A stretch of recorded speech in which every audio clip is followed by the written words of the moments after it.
Pozdravljeni v novi epizodi podcasta Digitalno izobraževanje. Z vami sem Rok Gumzej, strokovni sodelavec centra Logout, in pred kratkim smo obeležili Svetovni dan knjige, zato se danes posvečamo pomembni temi – branju v digitalni dobi. Raziskave kažejo, da se bralne navade spreminjajo, da upada bralna zmožnost tako odraslih kot učencev, nenazadnje pa tudi, da obstajajo razlike v branju, ko beremo na zaslonih v primerjavi z branjem na papirju. Kakšen vpliv ima to na življenje naših mladih, kako se lahko starši in učitelji odzovemo na naše bralne nove navade in nove potrebe.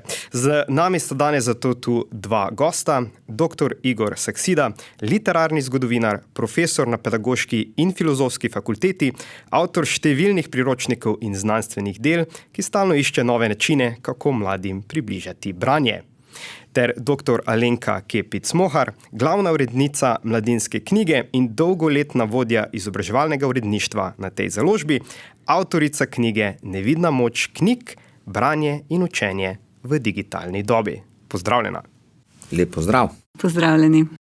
Pa mogoče kar zaplavamo v te bralne navade oziroma spremembe, ki mogoče prihajajo v digitalni dobi.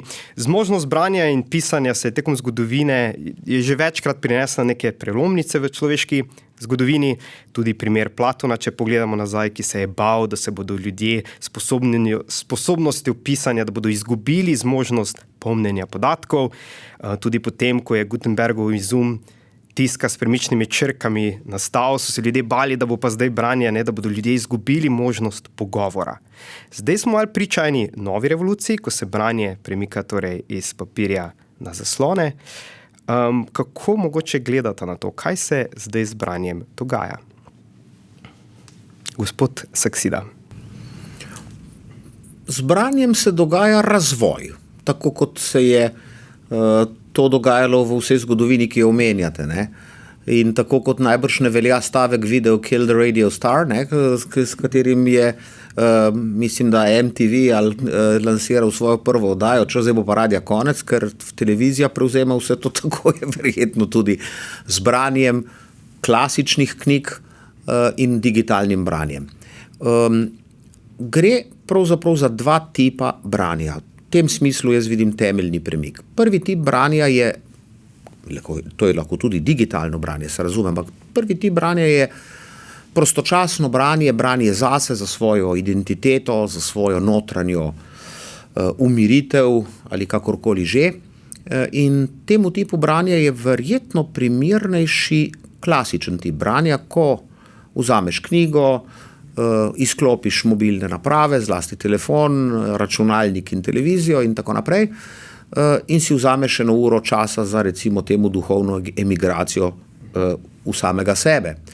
Potem pa seveda v tej poplavi informacij, ki nas obdaja, pa ni mogoče, da vsak človek, lahko bi rekli že od vrtca naprej, če sem malo skušam biti duhovit s stvarmi, ki morda tega niti ne zaslužijo.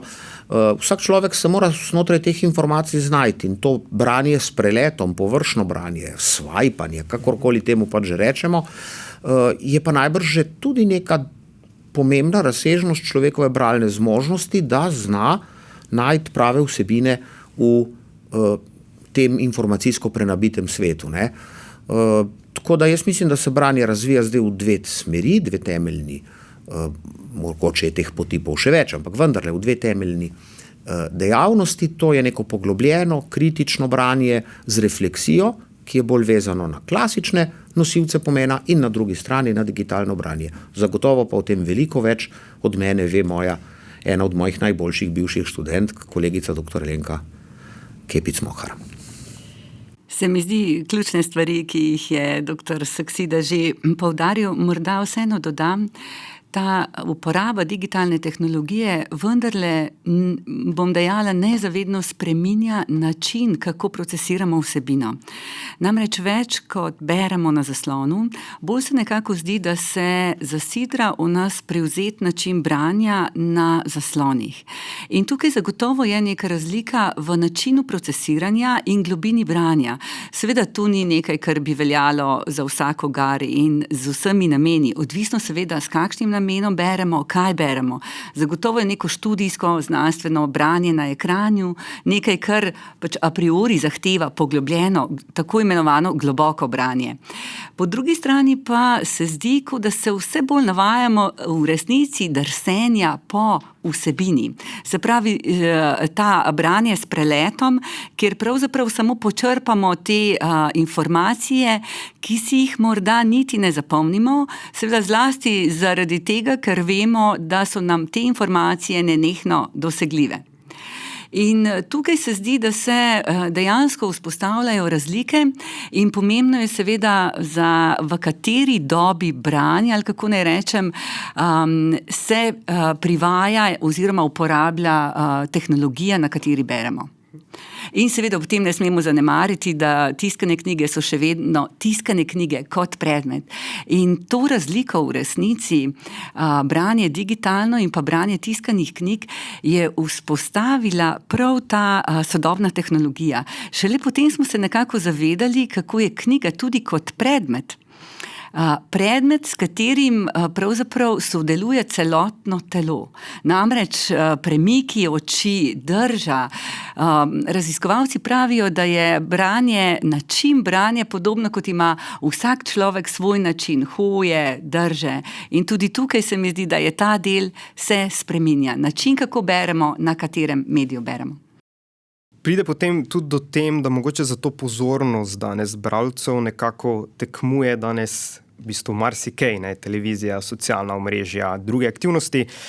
Kako med tem še najdemo vseeno čas in pa predvsem mogoče voljo, ker tu pogostokrat je to branje knjig je pa tako malo naporno za možgane, da se v bistvu vseeno lotimo te aktivnosti?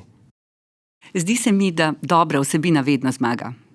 In ne glede na to, v resnici, kaj pomeni branje na enem ali drugem mediju, je pravzaprav vsebina tista, ki nas pritegne. Zagotovo se recimo to, kar zasledujemo zadnje čase v založništvu, je močan porast branja fantazijskih romanov in tudi tako imenovanega romantezija. Branje tudi v angleščini in tukaj že vidimo, kako delujejo vse te platforme. Tako imenovana BookTok skupnost na TikTok platformi je izjemno zanimiv, bom dejala, sociološki eksperiment, kjer se lepo kaže, da v resnici to socialno omrežje odgovarja pravzaprav na potrebe teh bralcev in bralci v resnici spremljajo in berejo v angleščini. Zagotovo je ta platforma recimo spodbudila, popularizirala ta način branja in v resnici berejo ti mladi zlasti, to je ta ciljna publika od 18 do 24 let, ki je zdaj zelo močno, bom rekla, se razširila, ampak berejo večinoma v angleščini, berejo določen žanr in tukaj seveda je vprašanje, kaj lahko naredimo recimo v slovenskem prostoru z našimi izvirnimi avtorji, da nekako ujamemo te bralce z dobrimi, zanimivimi vsebinami. Torej v bistvu tudi to, mogoče ne na tem BookToku, ravno to, da se tudi vidi ta reakcija velikokrat, to sem prebral in je bila super knjiga in potem ljudje se na to navežemo, vidimo, da je to lahko tudi ena izkušnja, ki da tudi nek čustveno, zadaj močno izkušnjo. Vi ste tudi svojo knjigo naslovili Nevidna moč knjig. Kaj je mogoče ta nevidna moč knjig? Če lahko mogoče to malo razširite. Zakaj je mogoče pomembno brati, kljub temu, da je pa včasih lažje početi kaj drugega? Branje je zagotovo kognitivno zahtevno dejanje, ampak v resnici branje je tisto, ki nas spreminja, zato ker nas nekako biološko in kognitivno razvija v razmišljujoče posameznike. In to je naporna stvar, ampak vendarle z naporom razvijamo zmožnost, da razumemo abstraktne koncepte, da lahko razvijamo misel, da se pomikamo. V resnici je prav razvoj in zmožnost branja pomenila kognitivno revolucijo tudi v razvoju človeštva.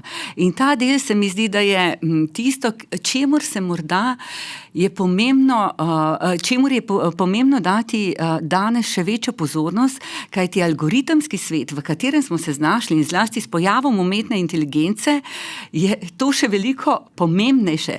Imeti avtonomen razumeti različne perspektive, ločevati med lažnimi in resničnimi dejstvi, to v resnici bodo kognitivne danosti ki jih lahko krepimo jih lahko z branjem. In to bo nekaj, kar se zdi, da bo privilegij pač določenih ljudi. In prav zato se mi zdi morda zlasti za naš prostor, kjer se ne moramo ponašati z nekimi naravnimi viri, ta spodbujanje tega intelektualnega dela res pomemben. Doktor Saksida, prej ste že omenili, to malo kot da ena ločnica, neki digitalno pa klasično branje. A mogoče gledate na to kot na tekmeca ali kot zaveznika? Ne na eno, ne na drugo ne moram odgovoriti zda. Mislim, seveda, ali pa na oboje zda. Če razmišljamo o digitalnem branju besedil v najširšem pomenu besede, tudi, storijev in takih stvari, ki si jih nenehno ogledujemo na telefonih, jaz malo manj, ampak mlajša generacija pa pravimo, da kar precej, potem je to tekmec branju v tem smislu, da preprosto njim takrat ne beremo. In torej to swipanje, ali kako smo že temu rekli, pač jemlje čas za to, da bi morda odprli kako zanimivo knjigo, kak sodoben roman tega ali onega slovenskega ali tujega avtorja, v slovenščini ali v angleščini. Ne moram reči, da je čisto vseeno, ampak brali bi takrat literaturo. Hkrati pa bi lahko rekli, da gre tudi za neke vrste zavezništvo, če se digitalno branje povezuje s kakovostnimi vsebinami. O tem je kolegica Alenka čisto dovolj povedala in ne bom ponavljal. Zdaj, če pa gremo nekoliko v ta problem z šolske perspektive, se pa meni zdi, da bo potem točno to razliko med poglobljenim branjem, nosilec pa tu niti ni tako zelo ključen, na eni strani in tem drsenjem po informacijah, ki smo jim izpostavljeni vsi, se ni nujno, da smo na družbenih platformah. Tudi, če ti moraš na dan odgovoriti na 50 elektronskih sporočil, najbrž tega ne boš bral vsega zelo podrobno, še posebej ne novic, ki ti jih pošiljata ali oni. Če zdaj nadaljujem, v šolskem kontekstu bo najbrž že treba razvijati dve bralni zmožnosti, celo dve tehniki branja na začetku. Branje s preletom, kjer bo treba znati selekcionirati bistveno od nebistvenega ali pa sploh vredno od manj vrednega ali nevrednega na eni strani. In tu je verjetno temeljna podlaga besedilo v digitalni obliki. Ne verjamem, da bomo mi hodili v NUK pa odpirali arhive dela in v klasični obliki zdaj iskali potem. Zato imamo seveda druge platforme.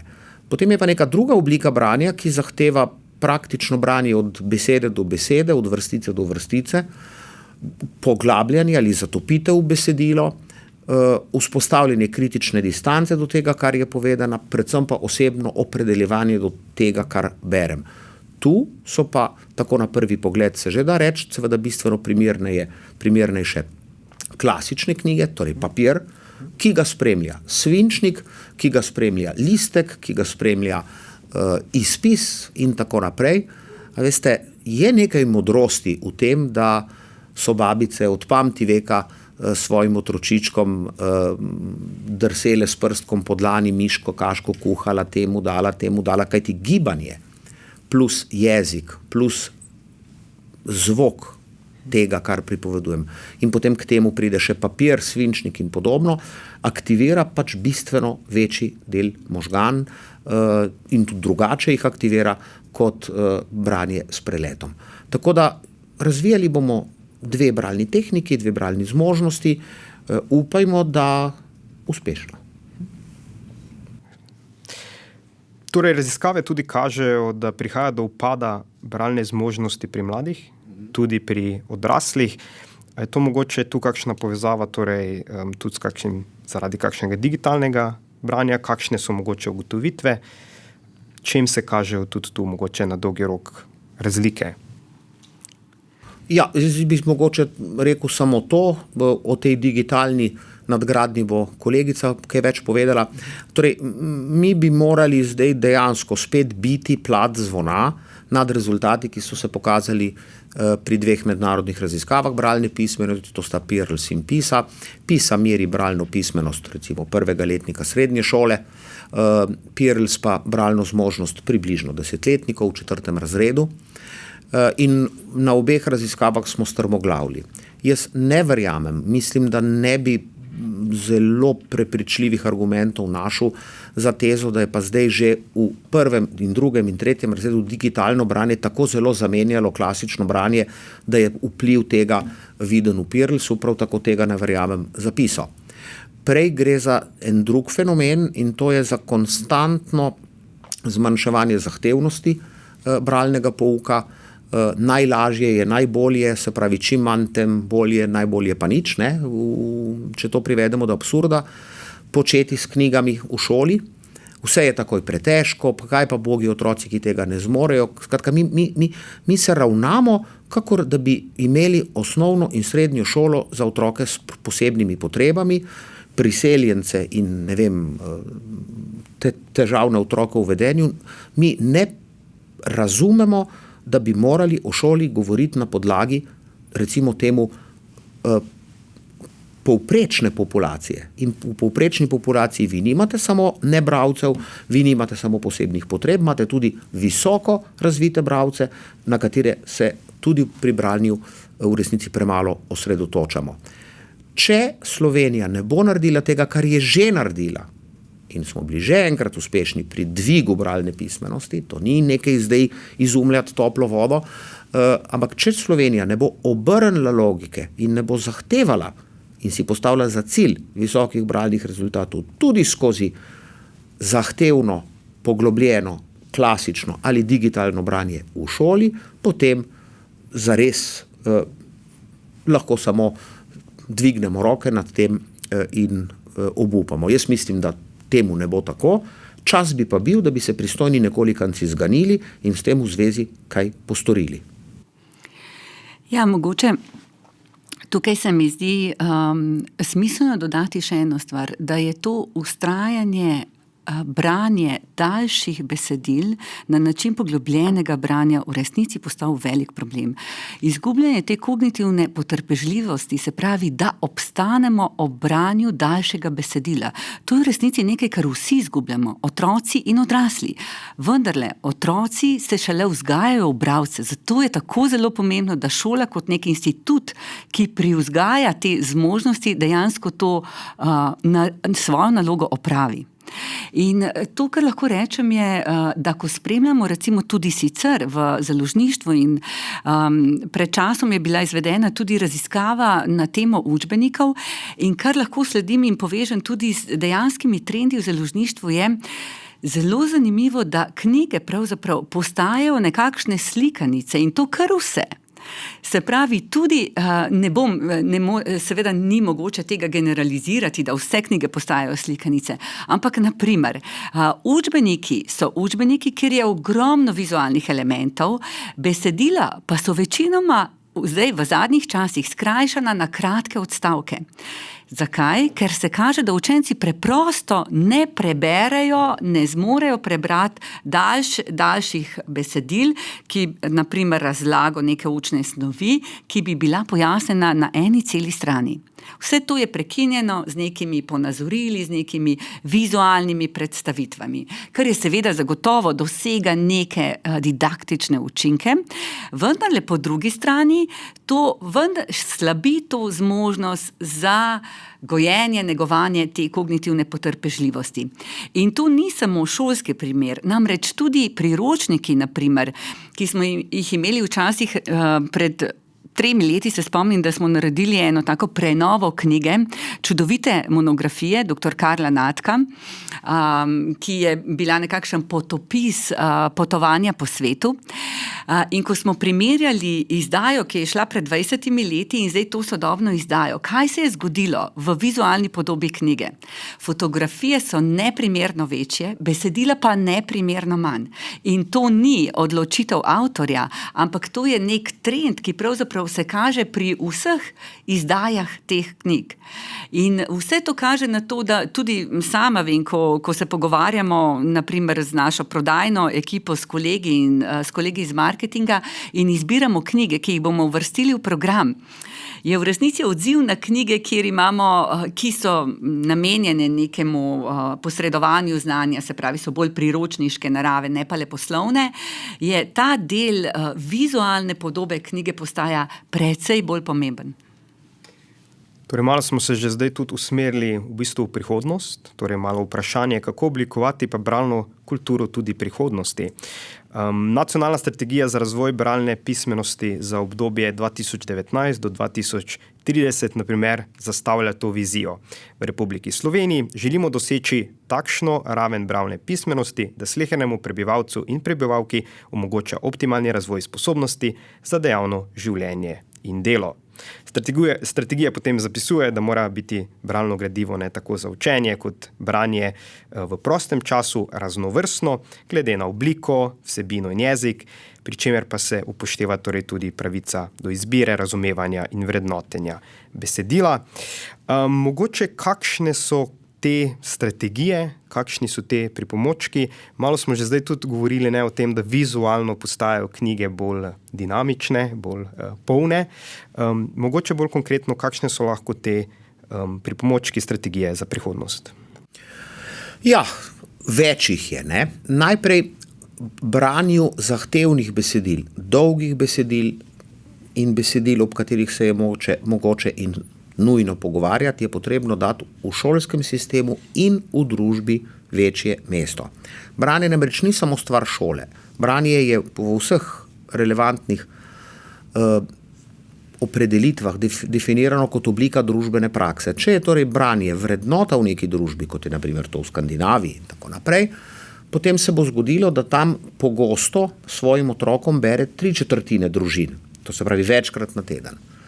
Če to isto vprašanje zastavite, in tu se referiram na knjigo in bralce, raziskavo, slovenskim staršem jih komaj da slaba tretjina odgovori, da zelo pogosto bere svojim otrokom. Zdaj pa seveda, kako mi lahko pričakujemo od otroka v vrtcu in kasneje na prvih razredih osnovne šole, kaj šele od najstnika, da bo kar tako na podlagi nekega notranjega izgorevanja, da ne rečem motivacije, bral, če ne vidi svoje mame, ki bere, svojega očeta, ki bere, če nima več babice ali dedka v razširjeni družini, ki bi to vlogo preobremenjenih pod navednicami staršev nadomestila. Ne, jaz ne vem, a so Norvežani res narod, ki samo gleda svoje čudovite pokrajine in ne dela nič. Ne, jaz mislim, da je delovna navada tudi v teh državah dovolj visoka, da so delovne navade razvite, pa si vendarle vzamejo čas tudi za branje.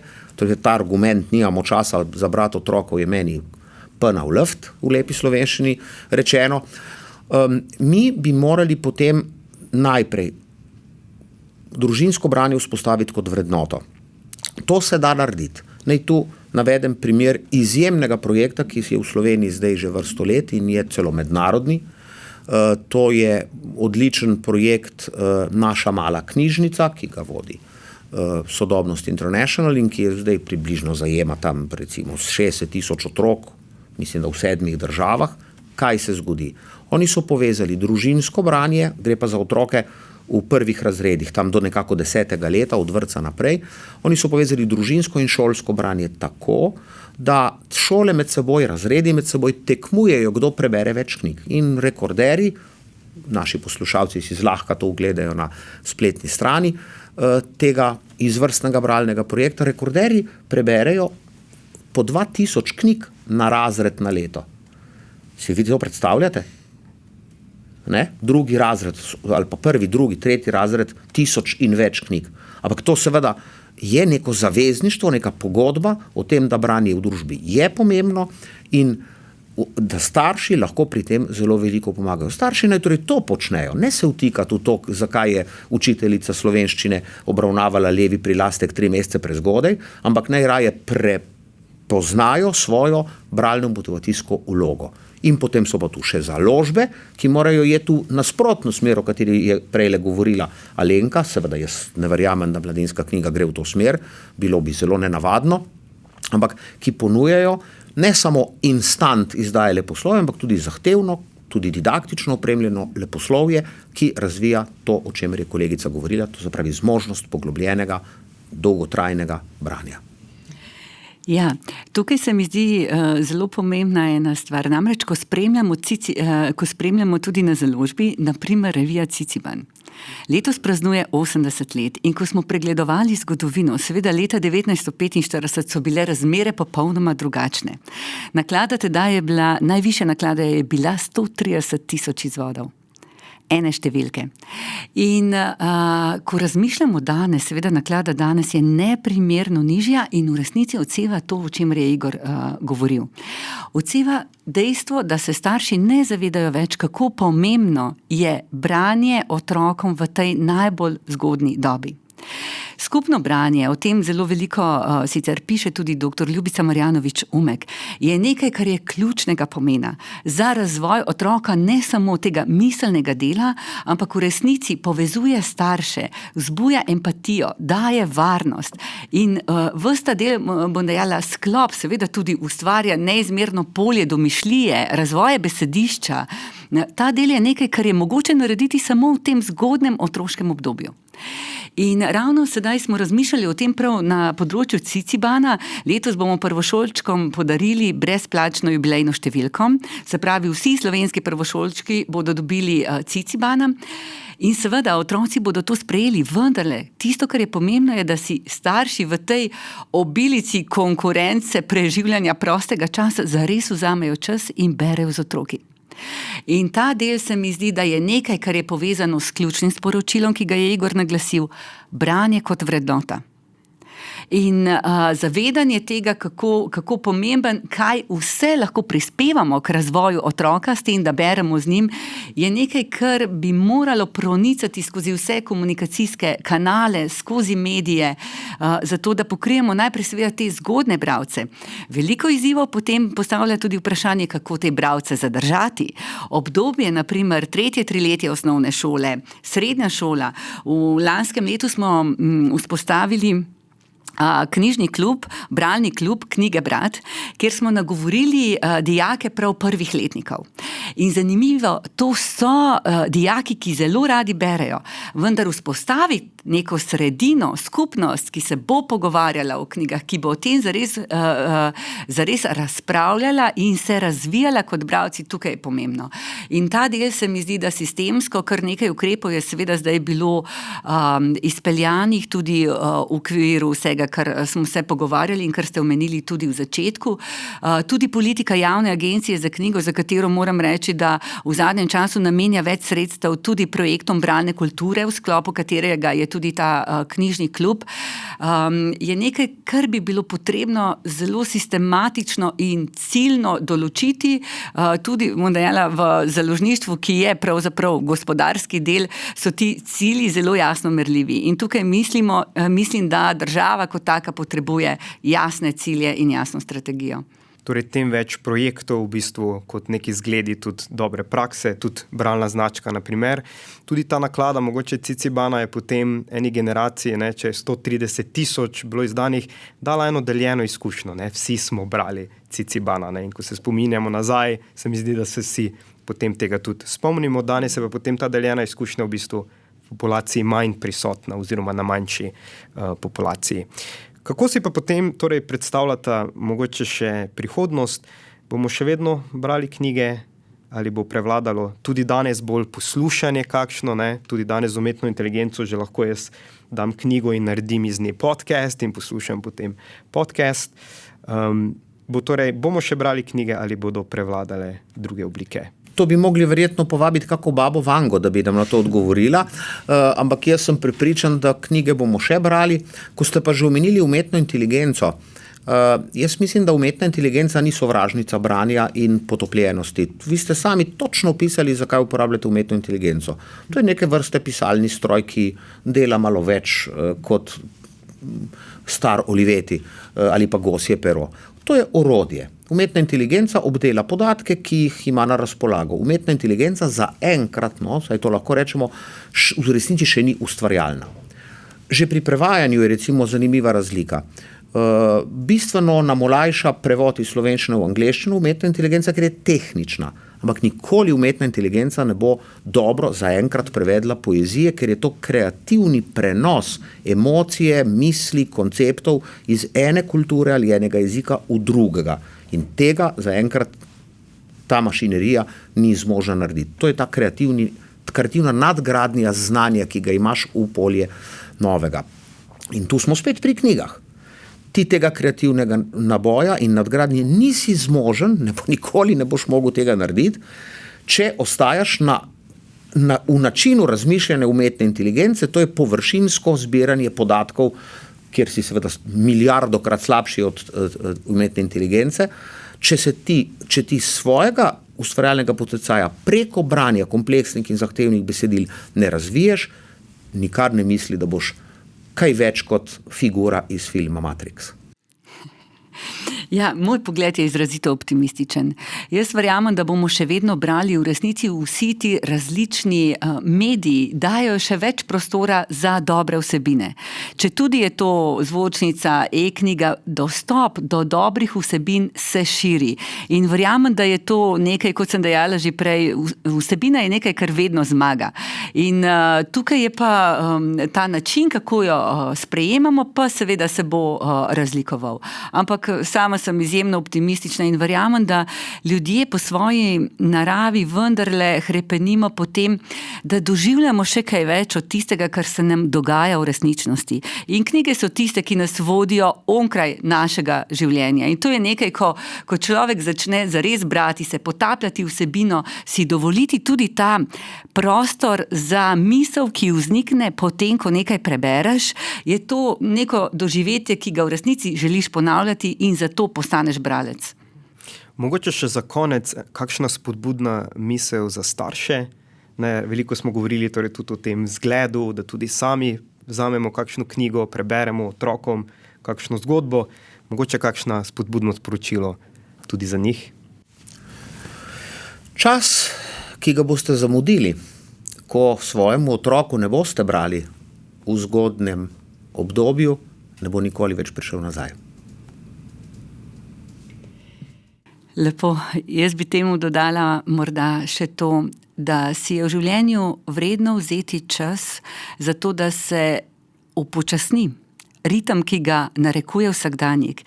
In tako kot morda lahko uživamo ob neki slow food večerji, predlagam, da je tudi branje, počasno branje, kjer si delimo dobre misli, ki so jih zapisali najboljši ustvarjalci današnjega in preteklega sveta, da je to nekaj, kar v resnici izboljšuje kakovost našega življenja. Mu daje to dodatno dimenzijo, ki v resnici narekuje tudi smisel bivanja. Torej, primemo kakšno knjigo več, že lahko danes večer, tudi v roke. Hvala gostoma za ta super pogovor. Hvala tudi vam, dragi poslušalci, da ste poslušali naš podcast Digitalno izobraževanje. Vsebino podcasta omogoča Ministrstvo za vzgojo in izobraževanje s pomočjo sredstev mehanizma načrta za okrevanje in odpornost in Next Generation EU. Ne pozabite, da je znanje moč, zato ga skupaj z nami množite in delite. Ostanite digitrajni, poslušajte nas še dalje, kjerkoli dobite svoje podcaste in se slišimo v naslednji epizodi podcasta Digitalno izobraževanje. Nasvidenje. Nasvidenje.